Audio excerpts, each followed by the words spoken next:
people who are good at making excuses are seldom good at anything else.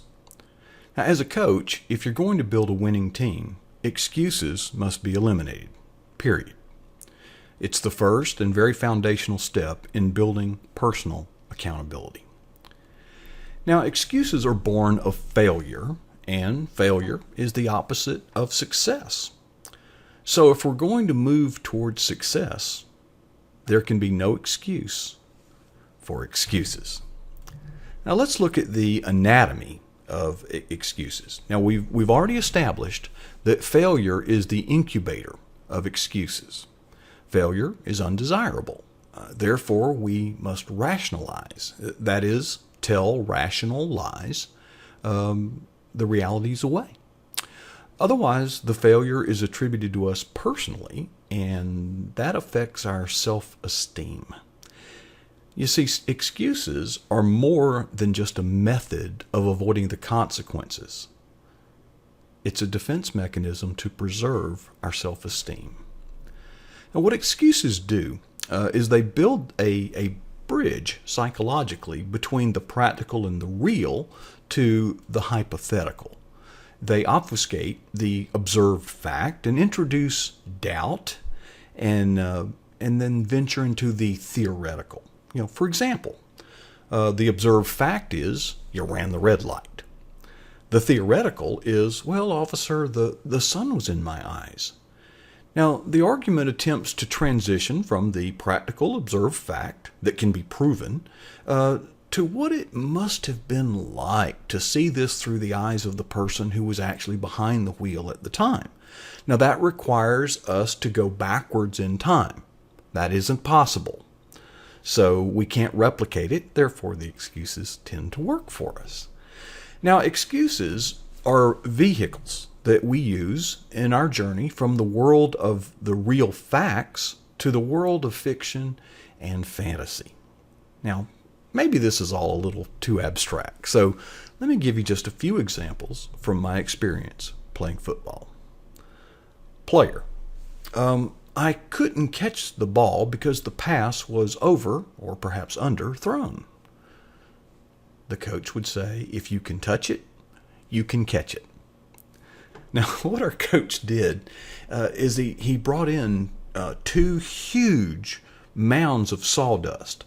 And the drill was the receiver was to run up the first mound and then leap, and the coach would throw the football, seemingly an uncatchable pass, and the receiver was to extend his arms as far as he could and try to catch it. And that's the way it worked. Now, over and over, the receivers would jump off the top of that first mound, and they would miss the ball, of course, and they would fall in a splat on that second mound of sawdust. But eventually, a receiver caught one of the passes. Amazing. No, it wasn't amazing. Well, it was. But more importantly, it was possible. Hour after hour and day after day, that drill continued. More and more, the receivers were making spectacular, seemingly impossible stabs, is what it's called. Player. I can't throw or catch a pass in the rain because the ball is wet.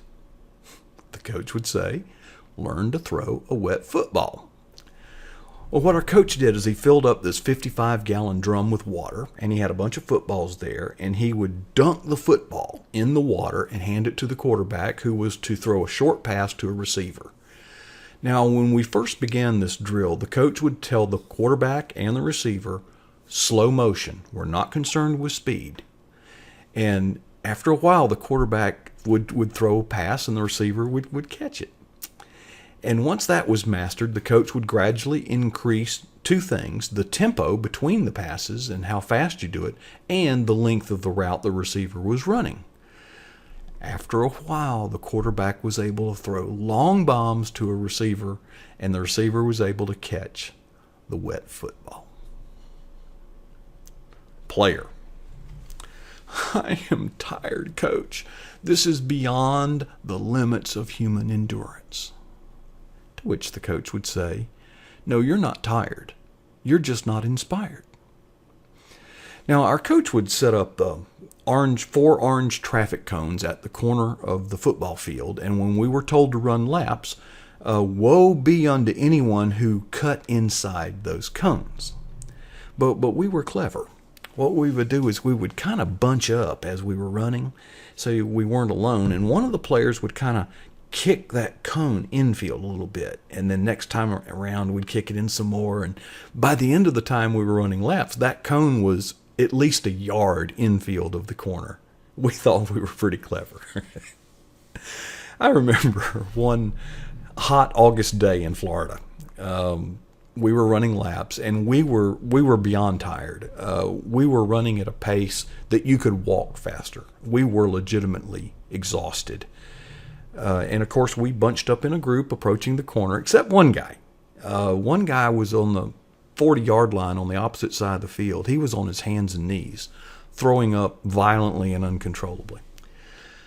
So as we rounded the corner, we nudged that orange cone, infield, and we kept doing this until one lap, as one of the players tried to nudge that cone infield, it tipped over.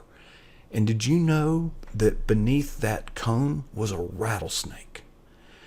And we bolted out of there. I mean, like a covey of quail. And hollered to the coach, "There's a snake." Well, the coach calmly meandered to the troubled area. Now, we were well afar of this area at this point. And the coach reached down and picked up the fake rattlesnake that he had put there and said, "I thought you were too tired to run." I'll never forget that.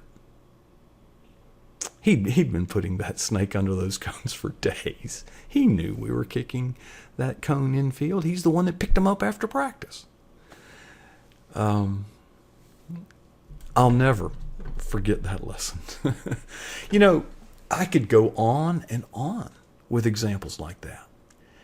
And but the point is that we have become very good at making excuses because the excuse-making tradition spans all the way back to the very origins of mankind in the Garden of Eden.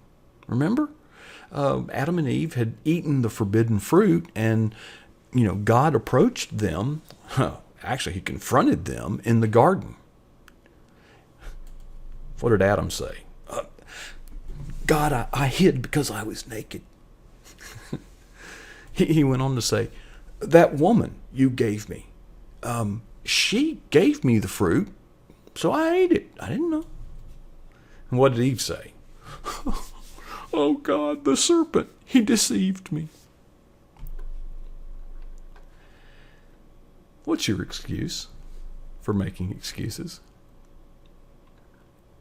Well, that's what I think. But I sure would be interested in knowing your thoughts, and you can leave your comments below. You can also hit me up on Twitter. I am @DataGenesis, and you can subscribe to this YouTube channel.